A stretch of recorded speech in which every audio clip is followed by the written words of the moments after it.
Welcome to the Quantum Biology Collective podcast, where we break down the practical strategies of this emerging science, starting with healthy light habits and going wherever the quantum superhighway takes us. This is your host, executive and life coach Meredith Oak, with a quick reminder that podcasts are conversations, not consultations, and definitely not medical advice. We're here for informational purposes only. To follow up with our amazing guests, please do check out the show notes, and to stay in the loop with the QBC podcast, join our email list, also linked in the show notes. You know how there are some kinds of geniuses who can just seem to invent or create a solution to virtually any problem that they put in front of themselves? Well, such is the case with our guest today. His name is David Schmidt, and he started out inventing technology for the U.S. military to support the health of Navy SEALs. And he's now gone on to invent a product that is groundbreaking in the field of phototherapy. It's a product that uses the infrared light of our own bodies to stimulate mitochondrial function. It's really crazy. So join us as we trace David's journey through his research and his inventions, where we end up getting a peek even into the mind of the divine. This is a really good one. Have fun. All right. David Schmidt, welcome to the Quantum Biology Collective podcast. Very excited to have you here today. Thank you. Pleasure's mine. Happy to be talking about one of my favorite subjects. Okay. So as you know, we focus a lot on light on this podcast. We particularly focus a lot on the benefits of sunlight and going outside and, being in nature. And I want to sort of get into your history of how you came to it. But just to kick things off, you are currently running a company that you founded that uses a very specific type of light therapy or phototherapy. So could you just tell us how you define phototherapy and what is going on with the product that you invented? So I would define phototherapy as the science of treating the body with light to produce specific effects. And the term phototherapy is rather broad and actually historically is not really thought of as being scientific, although phototherapy historically has been recognized for treating people of disorders having to resulting from seasonality. So when it's a little bit cloudier out and people become depressed, it's recognized that light therapy is a sound and proven treatment for that.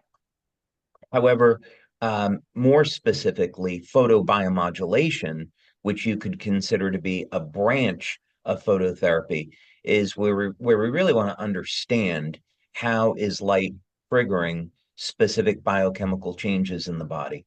And that's something that's extraordinary to investigate because by pursuing this path of research, we can be developing systems, be developing new technologies that can have some very dramatic impact on our overall health and wellness and even longevity. Yes. And so we are, and this audience would be fully on board with those ideas. A lot of our audience would probably own a red light therapy device of some sort and have done research on photobiomodulation. And there's a lot of research looking at the effects of particularly red lights on the body has become a really well-researched area. But your product doesn't actually use an external source of light. Right. This is what I like kind of blows my mind about what you've invented. Yeah, and this actually, it started with the U.S. military in the Okay. sense that I had been designing survival equipment for the crew of submarines. And on a sub or really in any military operation, um, having power generation for systems becomes a huge issue. And so when you're thinking about how you're going to deploy troops and assets out into the field, how are you going to provide power and other resources? So, and that matter is even compounded more on a submarine. So I was invited to be part of a mini sub program, and the crew of the mini sub were Navy SEALs. And the objective was to see how could we keep them awake for 30 to 60 hours without having to use drugs or stimulants. So I thought, okay, let me take a look at this. And it was about a 3 year journey. And I finally came up with this idea that we could create a passive device using stereoisomers of amino acids and sugars and use that as a communication device. So just like we have cell phones, we communicate today. This would be a device that could communicate with the body and turn on fat burning along with later on other things. But that's how it got started. It was really out of the need to find a way to improve the energy of Navy SEALs and do it in a way where it wouldn't require a power source. Okay, so you were tasked by the US military with finding a way to keep Navy SEALs alert while living on a submarine. And so you had like extremely limited resources. And they were like, okay, David, figure out how to do that It didn't exactly without. happen that way. What had happened was I invented a power generation system for subs. Okay. All right. And the issue was that during an emergency, it needed oxygen to power the generator. And they said to me, well, we can't do this because we don't have enough oxygen on the sub to drive it. And I said, well, what are you doing for generating oxygen on a sub in an emergency? Long story short, I ended up inventing a better way to make oxygen on a sub. And so I was invited into a program with this mini sub. And so they said, take a look at this program and the mission statement and see if you can make a contribution to the program. So they really gave me a clean slate, and I was able to go and say, what I could do. And this is what I came up with. Wow. Were you always inventing things, like even as a child? I am sorry to say for my parents that I was, because when I was about 8, I became very, very curious about the world around me and would start to take apart my parents' appliances because I wanted to find out how they worked. There was an early computer that we had in the house, a Pong game that some people remember from way back when. And I remember taking that apart and trying to figure out, what was this computer inside it. So, yes, from a very, a very early age, I wanted to understand the world around me. Because I'm just struck by that part of your story where you said, the the problem that we were having was that there wasn't enough oxygen. So I just invented a better way to create oxygen. That wouldn't necessarily be the default solution for a lot of people to be able to just sort of reinvent the problem from the ground up. Um, yeah, maybe not. So maybe not, but it was a fun journey and fun doing that. Okay, so your talents as an inventor, while perhaps challenging for your parents, brought you to a place where you were recognized and given opportunities to just come up with solutions. And so in the situation with the military, the solution was around keeping the Navy SEALs awake without them having to take any exogenous substances. I probably should, that's correct. And what I should probably say is years before that, I had went to college in Westchester and I got a degree in management information systems, so business and computer science. And I worked for a year for a company designing medical devices because I had the opportunity. And then I went back to Pace to get a degree in biology. And I convinced the chairman of the biology department, Dr. William Ventura, who's a pharmacologist, to let me use his lab because I wanted to do cancer research. So Right. I had a hypothesis about how we could potentially selectively destroy cancer cells by manipulating the cell membrane of the cancer cell versus a healthy cell, and was actually successful doing that. But that's important because that experience in energy medicine opened my mind to what would be possible. And then later on, when this opportunity came up, I thought, okay, let me go back and see if we can approach this from an energetic perspective as opposed to relying on some type of natural substance or some type of pharmaceutical. Right. Wow. So what was your insight in when you were doing the cancer experiments? Yeah, my insight with that, as much as I think I'd want to share with that, I had gotten a donation from the Children's Hospital of Philadelphia and Mhm. also from a company in New Jersey. And I was working with a two different types of neuroblastomas, a C1300 and a TBJ. And the difference between the two is one is immunogenic and one is non-immunogenic. And basically, what I was doing was using a high voltage. This would normally be associated with air ionization. So you could duplicate these circumstances in nature. And I was using a specially designed magnet that I had made, and Mm. basically using a magnetic field to temporarily increase tissue conductivity, and then using this high voltage electrical charge to neutralize the membrane potential selectively around the cancer cell. And that proved to be effective.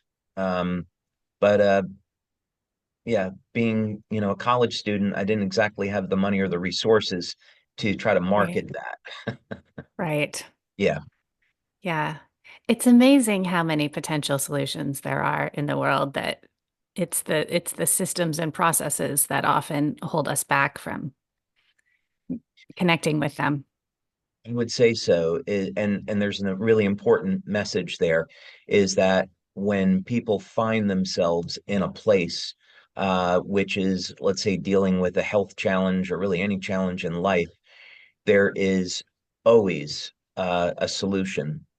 Our world, was created to have many solutions to these problems, and I would say if people pray and they turn to God, they can find the answers. Yeah.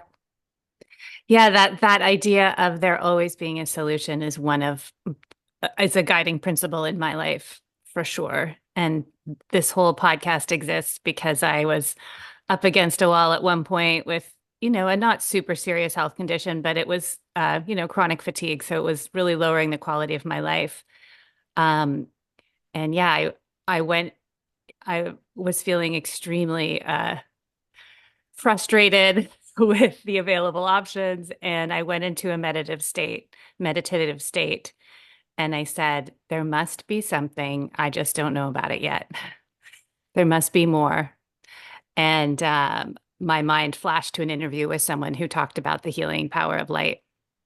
And so down the rabbit hole I went, but I completely agree with you and thank you for um, sharing that message with people, right? Because especially with health issues, when our physical and mental states are so compromised, the it can be very difficult to maintain that mindset of like, okay, let's keep looking. This must be something I haven't tried yet. So thank Yeah, you for that.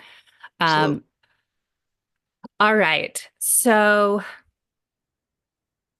light. So it was working with the military on that particular project. Is that what sparked you to start looking more seriously at phototherapy and dividing and inventing devices around that concept? So I was doing this work through government contractors, and the timeline on this is what had happened was I spent a few years developing this, and then 9/11 occurred. And if you weren't developing weapons for the military, you couldn't really talk to people. And Right. I had a family to support. And so I thought, okay, I've developed this technology. surely there are going to be people that are interested in increasing fat burning and energy. So let me start talking to doctors about this, and athletes and personal trainers and acupuncturists and football teams. So I was living in the Atlanta area at the time, and just started to make phone calls and visit people and show them the technology. And the response that I got was extremely positive. And then it was down to the point where, okay, I have to figure out, how am I going to do clinical studies on this? How are we going to market it? And how can we set up manufacturing? So that was about a 2-year journey with the very first product that we have, Energy Enhancer.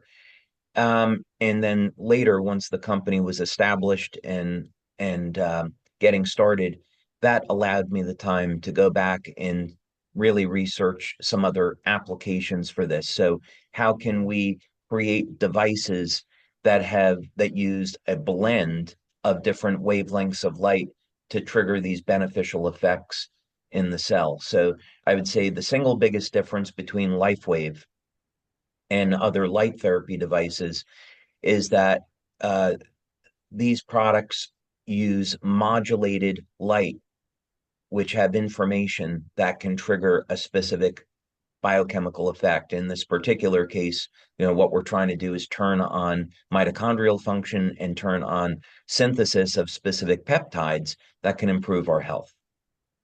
Okay. And what I find so fascinating about your product is that there is no external light source. You're working with the infrared light of our bodies. Exactly. Exactly. So our bodies, well, yes, our bodies are going to emit infrared energy. We can pick that up with infrared imaging, and we've done a number of studies like that. But there's also biophoton emission from the body. Mm-hmm. And this was discovered by Fritz Popp. Yeah. And I happened to be very fortunate 20 years ago to met one of his colleagues, Dr. Carl Merritt, who's a biomedical engineer in California. So we had this conversation about Dr. Pop's work, and we later on did a study in California where we took people and we put their hands into a chamber that was completely dark, and we monitored the biophoton emission off their hands. And then we wanted to see, okay, can we augment that with the patch technology, which we were able to. So, so I would say, Okay, so I just want to clarify. So you worked with yes, a colleague of Fritz Albert Popp. There will be people listening to this who have read his his work, are very familiar with him. We love him in this world. His insights were instrumental in how how we understand human biology really works, not how we were absolutely. Very originally taught. foundational.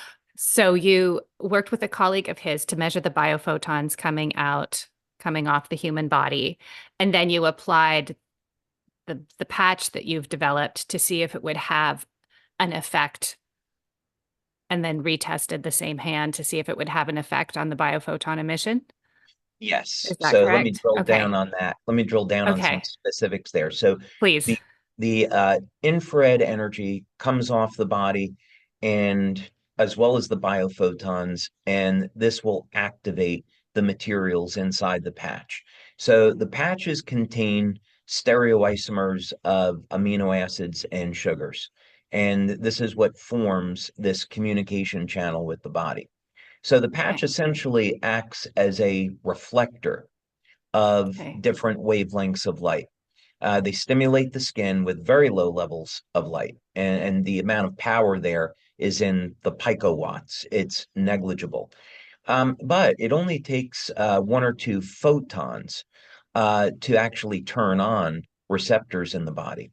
So and this will lead to measurable changes in both the blood and the urine. So we've accumulated over 80 clinical studies to demonstrate these effects. So the patch will stimulate the skin with very low levels of light. It turns on cytochrome C oxidase, which I know you know all about, and that as a mediator will then elevate ATP production in the mitochondria. And now that we have more ATP, now we can make more hormones, we can heal the body faster, the metabolism improves, and so forth. What happens with biophotons, though, is really fascinating because it gives us some insight into how we can potentially stop the aging process. So, when we look at the biophysics of the cell, and it's in a marriage with the biochemistry. The two of them have to be coexisting in order for us to have optimum health. That what Dr. Pop, of course, found was that all living cells were emitting these highly coherent pulses of light. And we certainly found in our testing that this is coming from the hydrogen bonds in the DNA. And if you want to come back to that, we can. But what's important about this is that the biophotons will be responsible for signal induction and signal transduction effects in the cell. So the communications that are happening within the cell and how cells are communicating with their environment. That's all happening with light. And the light, of course, is initiating the change in the biochemistry. But to your point, what's happening is that as we age, the body actually emits more light. And this isn't a good thing because the cells are leaking. Mm. And when they're leaking this light, it interferes with the ability of the cells to be in homeostasis, be in balance. So, what we found with the energy patches when we did this back in 2008 or 9 is that it decreases the light emission from the body to improve homeostasis. So it brings the body back to balance. And this is a very powerful anti-aging mechanism that you don't see with supplementation or other things. Right. It's getting to more of the root cause of the signs and symptoms of aging versus just treating the symptoms. Yeah, when we look at this is my principal area of research Okay. is uh, is that I would prefer not to age and even become younger. Uh, and so the question is scientifically, how do we go about doing that? So in our lab, we'll make observations about species that don't age. So this would be our research has included planaria, hydractinia, uh, ants, specific species of ants, and Oh, I don't know what flops. those first two are. A planaria is a flatworm, and Okay. it has remarkable. You probably learned about this in high school biology. But there are these worms, and when you cut them in half, they will regenerate that lost part of their body in about two Oh, weeks. okay. Yeah, Like, but they're immortal. right. The fascinating thing about Oh, 20 to 25% of the planaria are stem cells, and those stem cells never age. So as long as you give the planaria food, water, and protection, they won't age. They're immortal. that's crazy. It is. Okay, so planaria, ants, what were some of the other non-aging? So Hydractinia. So Okay. I don't know what those Hydractinian. are either. Okay, so Hydractinia, or you could call them Hydra. They are these little small sea creatures. They're usually found embedded into coral, and they have these tentacles. And the reason why we study them in stem cell research, we did this work at the National University of Ireland, is that you cut off a tentacle and they'll regrow a new tentacle. But if you give the Hydractinia a dye, you can actually photograph or video the stem cells migrating from different parts of their body to the injury site. So this allows us to see if a therapy and in this case, an energy therapy that I developed can increase the speed at which the stem cells get to the injury site and ultimately speed up the healing process. But the hydractinia also do not age. So Hmm. that's been a species that we've studied as well. Okay. And what have you found from studying those? So that was, Well, if you wanted the big headline, I think what I have found is proof of the existence of God.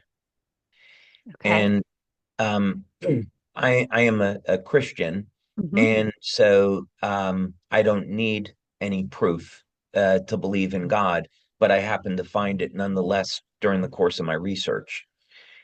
And I had been focusing on lobsters at one point.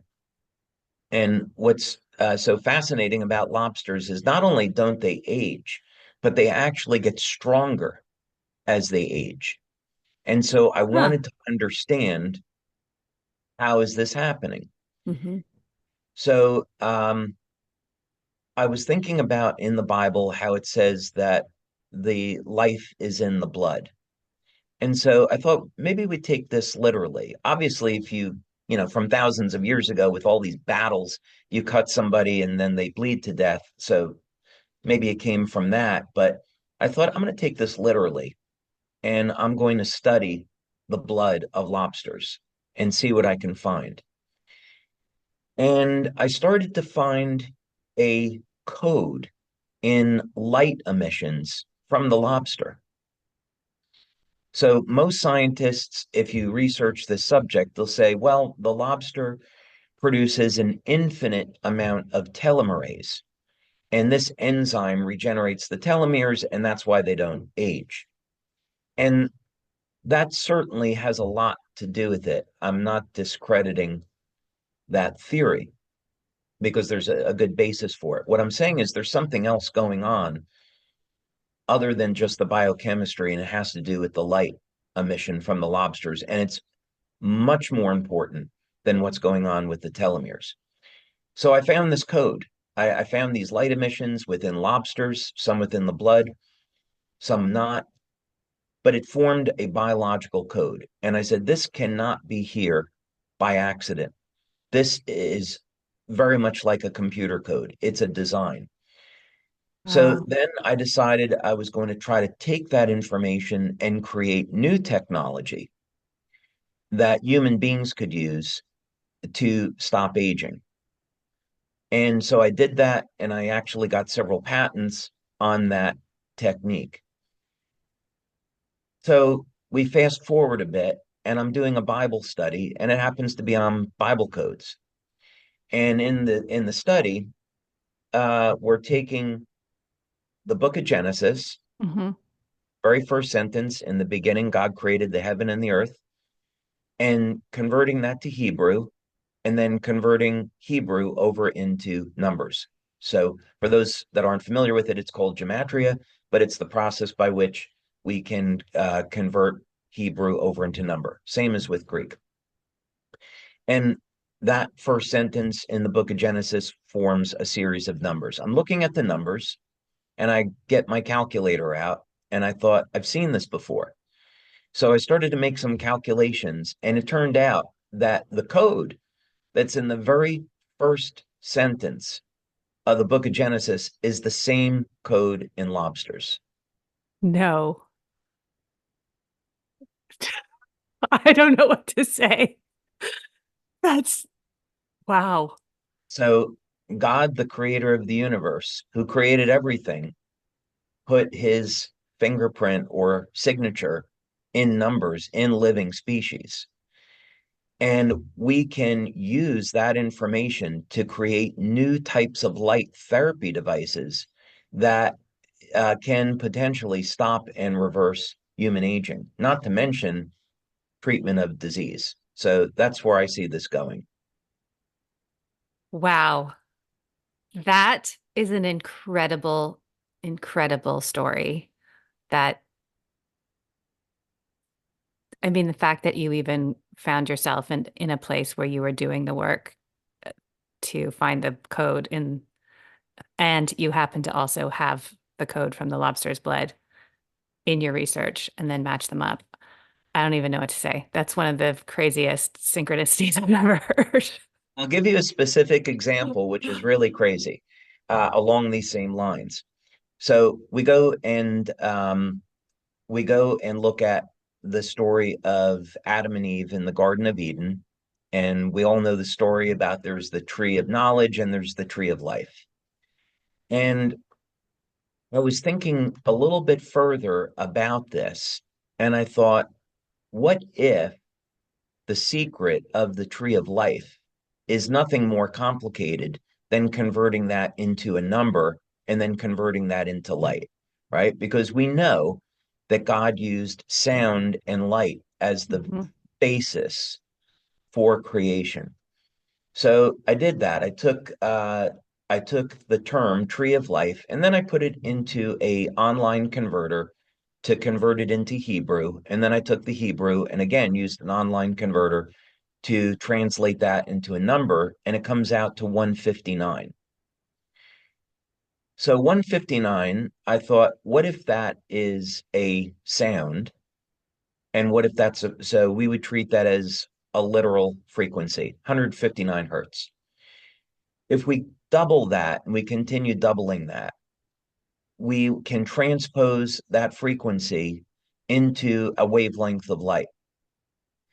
And then we can use another online calculator to convert the frequency to a wavelength. Well, long story short, if you do that, the number that you get is 857 nanometers. That number is the wavelength of light that we use in the infrared to turn on the mitochondria.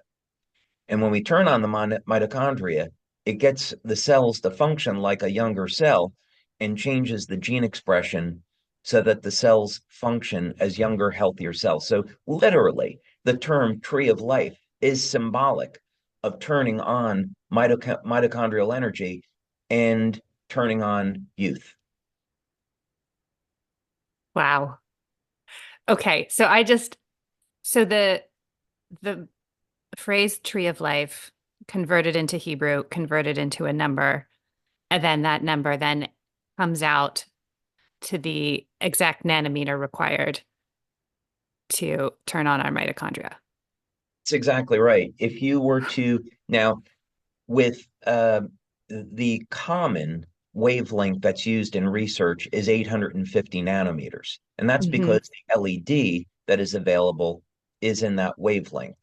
If there were an 857 nanometer bulb, you would use that. I happen to use 855 nanometers in my research because plus or minus 3 nanometers, we don't really find there to be a big difference.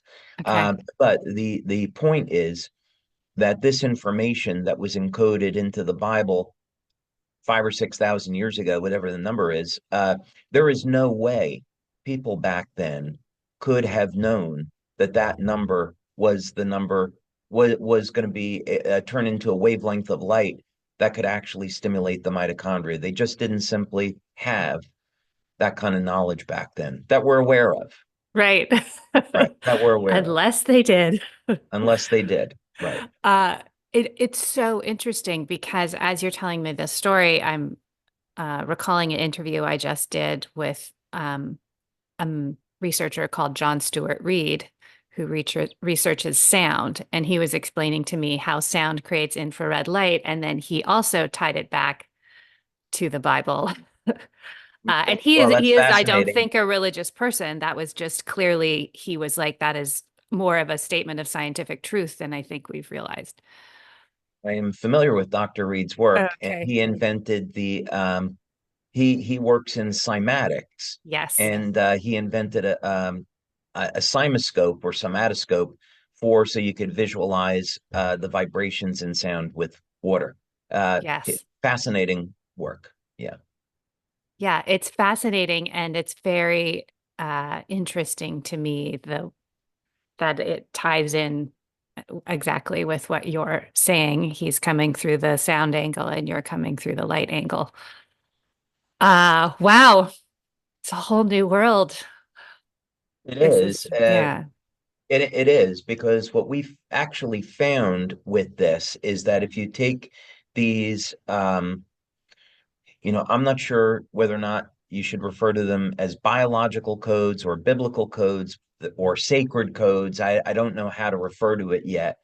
But what I do know is that when we take this information and create technology from it, we see some really extraordinary things.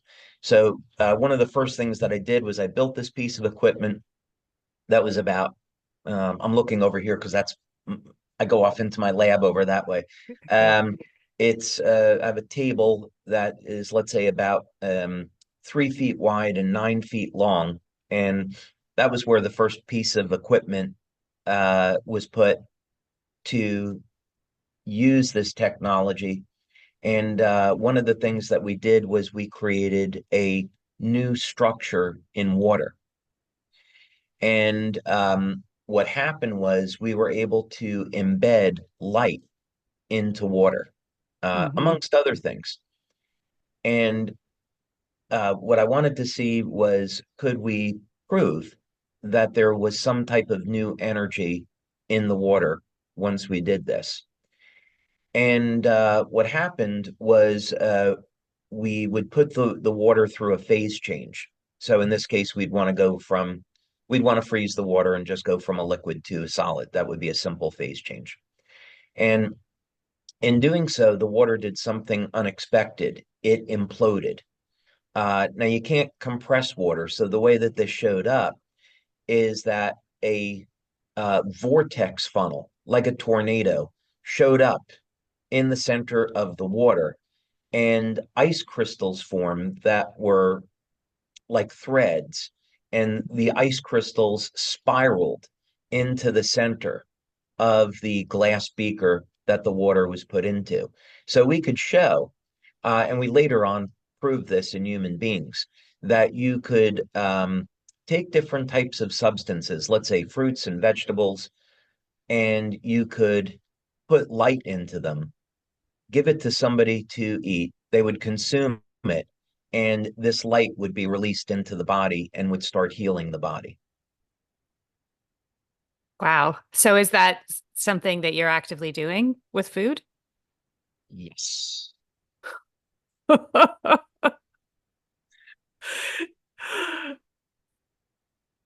I don't know, this is really cool. Because, yeah, I mean, Thanks. you were mentioning the years you were in college, and I'm adding up the numbers. I'm like, you do not look as old as you I are at turn all. 2 months away from turning 61. Good grief. Yeah. Yeah. Yeah, I Well, know. I can't believe it. It's but you being don't in West. at all look 61 for those of you listening on the podcast. I If appreciate if that. you met David, you would guess, I don't know, mid 40s. Thank you.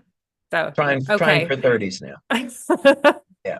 It's funny. My husband and I have this conversation because whenever we discover a new technology or a new technique to support our the aging process, and he's like, I'm going to live to be 120. And I'm like, okay, well, you have fun. I'm good at till 90. I have other places to be. But maybe, maybe you'll change my mind. Well, so what this is really about is not aging and being productive. From Hmm. the perspective of society, is that if we have technology that heals the body with light, it's relatively inexpensive compared to some Yeah. other things, doesn't have toxic side effects, incredibly therapeutic. And we could, if governments were to adopt light therapy, that would mean we could drive down healthcare costs and use that money for other things. Hopefully not Yeah. war, hopefully feeding Yeah. feeding the homeless, giving people places to live, and making society and our world a better place. But it's certainly what I'm finding in my research is that light therapy is unbelievably powerful, and it certainly is the future of medicine. Yes. I think so too. And if not adopted by the mainstream institutions, it will be cultivated by people like you and purchased by people like me, and will create our own side ecosystem. Okay. And Yeah, yes, go ahead. and the other reason I think to do this is to empower people, not just with information, but with technology that they can use. We know that there is going to be something around the corner. The pandemic, um, there's certainly been talk by World Health Organization and others that there is another pandemic coming, whether or not that's fear mongering or there really is something else, who knows. But I think from the perspective that when this pandemic hit, many people were scared. They felt unprepared. They didn't know what to believe. And unfortunately, many people chose to take the vaccine, thinking it was safe. And now we know that it was anything but safe. So, um, being able to empower people with technology to support their health where they can say, no, I'm not taking an experimental drug. I'm just fine. My health is safe. I don't need to fear. Those are the type of things that we need to be doing. Yes. And that makes so much sense because we are much more easily manipulated when we feel uncertain and we don't know how to, take care of ourselves. And so, yeah, I was able to make a lot of informed decisions, but I was already like very deeply connected to a lot of experts who were able to break down things for me in a way that I felt I understood enough to make a decision. And so, yeah, I think it's absolutely crucial that we understand all of this a little bit more, and then we can choose things that ideally don't have side effects, which light therapy does not. So, Correct. okay, so let's talk about so all of you've been developing this over decades, and it's now comes in a the light therapy you were talking about now comes in a small patch. It's like about the size of a little circle band-aid, but it's clear. And you put it on a meridian point in your body. And depending which crystals are in the patch, there, it has a slightly different effect. Is that accurate?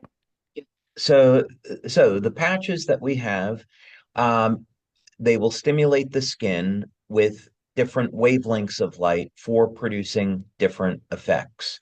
So we have one product called X39. It just happened to be the 39th product that I invented, so it got Okay. that number.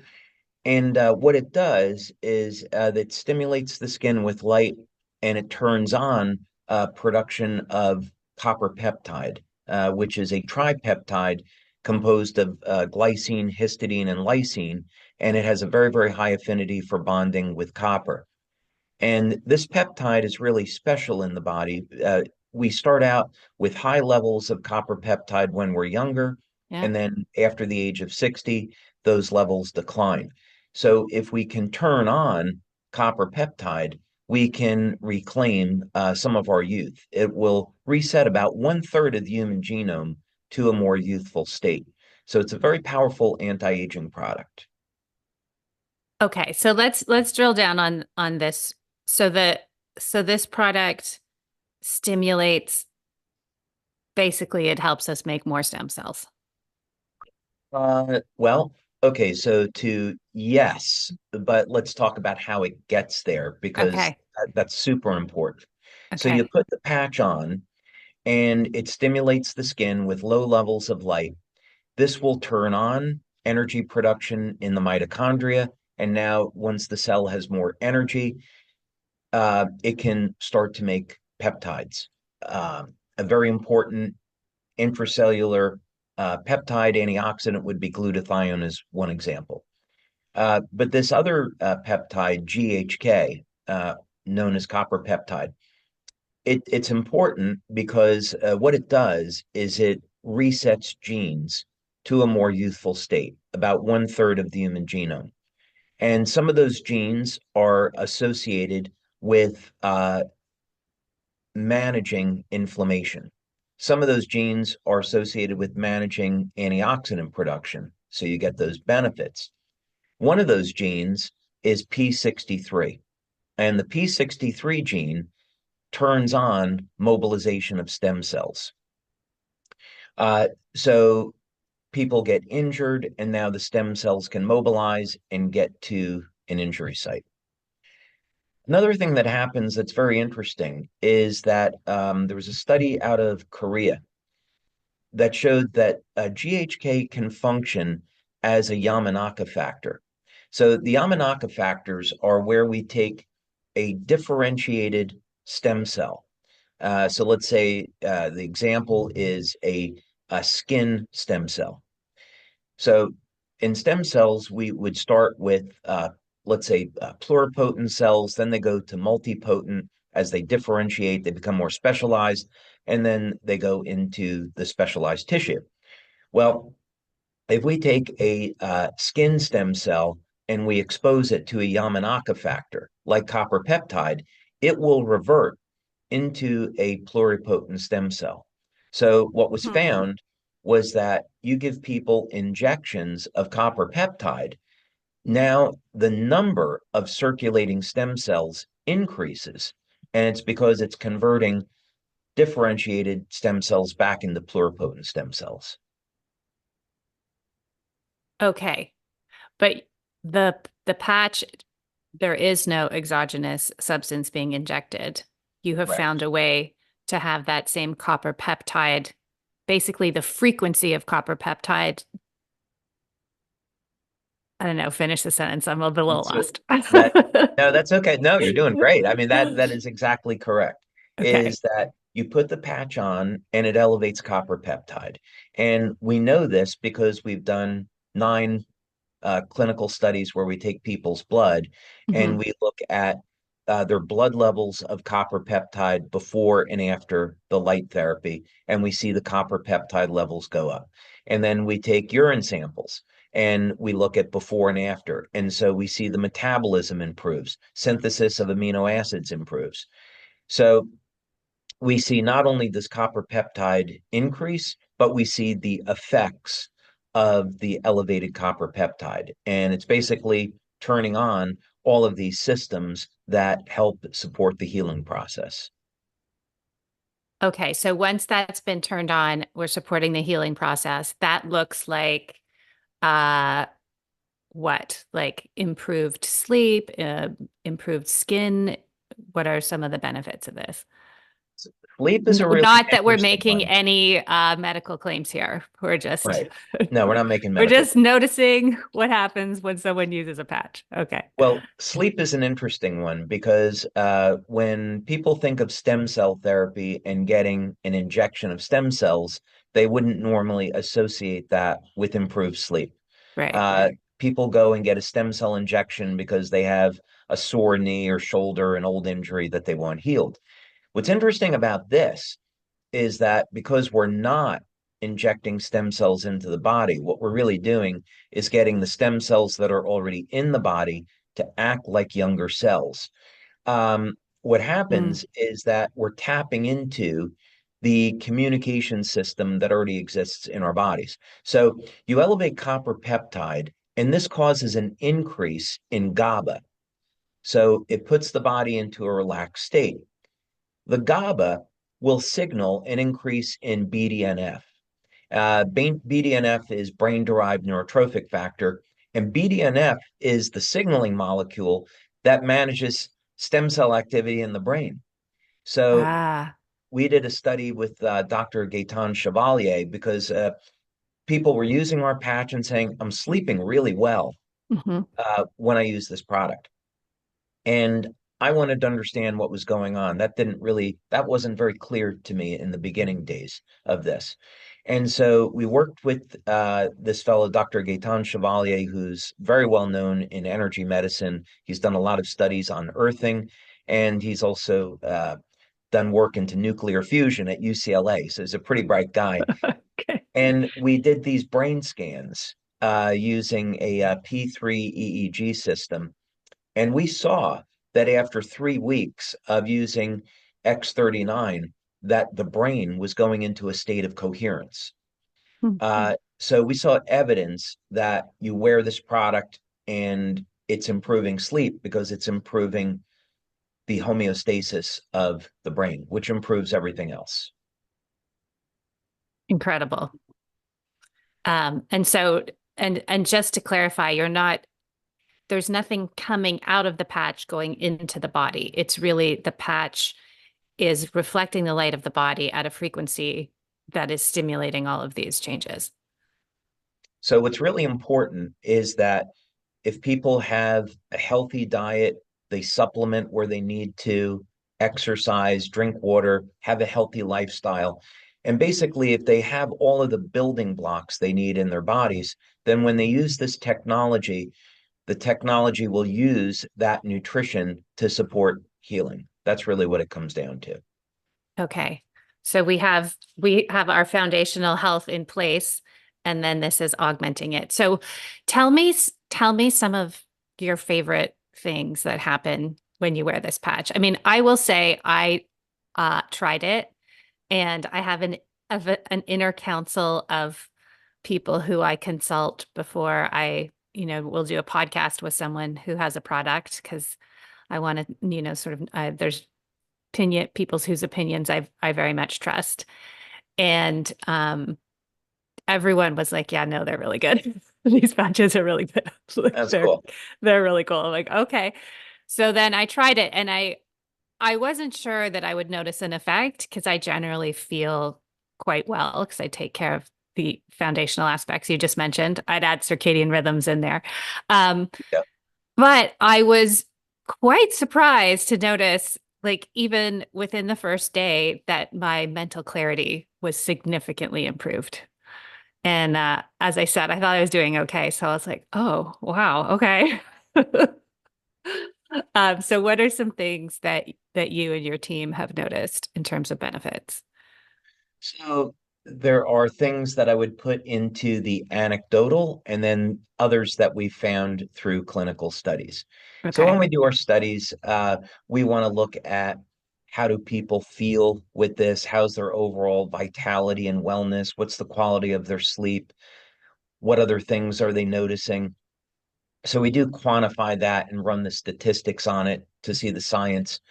But there are other things that occur that Hmm. are more like in the realm of science fiction, where I would say, I really want to understand what's happening with that person, because Right. um, if we can understand that, then we can maybe help a lot of other people with it. So some people that have used this, the very first time that we saw it, there's a woman in Denmark. My wife is Danish, and we have people that use our product in Denmark. And there's a woman back a few years ago. She was 93 at the time, and she's still going strong now. Um, and she looked like a elderly, sick 93-year-old. And her daughter was using X39 and thought, okay, well, maybe my mom can benefit to this and help her feel better and so forth. So she gave it to her mom. And in 2 months, it looked like she had reversed in age about 20 years. I actually have the picture, but I know most of Wow. your viewers won't be able to see it. Well, you can hold it up if people want to see it. You can go to YouTube. Um, Yeah, I'll do that. or you can send it to me later and I can put it in the show notes. Oh, there we go. Yeah. So we see Oh, these, wow. yeah, we All see right. these effects where people look like, they've reversed in age within a very, very short period of time. I would say we have other people that within about 2, 3 months, they start to look physically younger. And this would be something that's pretty typical. Hmm. Every once in a while, we get these cases where people have these dramatic effects on age reversal. And of course, their health improves as a consequence. Right. So I would say that's probably my favorite thing, one of my favorites, certainly. Um, yeah, and because I think there's a lot to learn there, a lot to understand, and by understanding them, we can help many, many people. Yeah. Because something that I wasn't really aware of till I started researching for this interview was how prevalent stem cell injections are becoming as an anti-aging treatment. And they're really expensive, like tens of thousands of dollars. And they don't necessarily like if they work, they work, but they don't necessarily work. And it involves like getting, a needle and having something put into your body. Whereas what this is doing is you're getting a similar effect, but your body is doing it itself. I would say in the medical community, they seem to have, like, let's say if someone's an orthopedic surgeon, the way that they Hmm. get educated is to say, well, when someone is bone on bone, they need to have a knee replacement. But it's like, wait a minute, uh, that cartilage that was there, right? The body put that there. So why can't we just make more cartilage? And in orthopedics, it was always taught once you lose the cartilage, it's gone. You can't do anything. And that really doesn't make a lot of scientific sense. So, of course, research was done to inject stem cells into the body. And what did they find? The stem cells can regenerate the cartilage. Well, I found out from a chiropractor back in 2006, this fellow, Bern Friedlander, working with the San Francisco 49ers. He was regenerating um, lost cartilage in the knees for football players back without stem cell injections by giving the body what it needed to turn on the stem cells. So basically, the message was in these young athletes, this doesn't quite work as well for people that are older, but the good news, light therapy does work. Is that if you gave people enough collagen protein, which has all of the amino acids that are necessary to regenerate cartilage, and vitamin C and glutathione, that would repair the cartilage and repair the knee without surgery. We found this out years later with light therapy. If you use light to turn on glutathione, it would act as a trigger and you would get more cartilage in the knee. Wow. Okay, so yeah, I think this is really an incredible gift you've given to the world to be able to have these health benefits without really taking taking anything, without drugs. And it's like an incredibly natural way to rejuvenate the body. And I think it's interesting is it does sound like science fiction. Like, and It I have is. to say, I had these patches in my cupboard for a really long time before I tried them. So I was like, what is this? Fair enough. But I am a walking testament that there was absolutely an effect. And I was so surprised then. I immediately was like, okay, I need to find this person. This is unbelievable. So thank you for persevering. And thank you also just for what you said earlier about supporting people to keep looking for a solution, even when they feel like there's no hope. Because you just never know what's around the corner, as you're explaining this, right? Like this could be something that could really help somebody. They should never give up hope. There are always solutions. My daughter, 2 years ago, was diagnosed with thyroid cancer. Mm. And it was, she didn't know if she was going to die or what was going to happen. She didn't want to go So through sorry. radical. I'm happy it happened. And so is she, Okay. because she elected not to have her thyroid removed. She elected to go for natural therapies. So she went on, as soon as we found out, we put her on a number of different natural therapies, some of which I can't talk about because I don't want to make a medical claim. Hmm. Um, she immediately got better once we knew that the problem was there. And in testing, you could see that the tumor that was there wasn't growing. It eventually shrank and went away. And her doctor, after a year, had to eventually admit, okay, you're cancer free. Uh, so Mm. uh, so Wow. it empowered her. Going through that, it empowered her to know if I find myself in this situation again later in life, I know what to do. I'm not going to be scared, and I know that there's options. So I would just use that as one testament to the power of prayer and knowing that there are always natural solutions. Yes. And that feeling of empowerment that comes from having the freedom to make our own health choices, which I think is so, so important, because our intuitive sense often will lead us to the place where we need to go if we allow it to.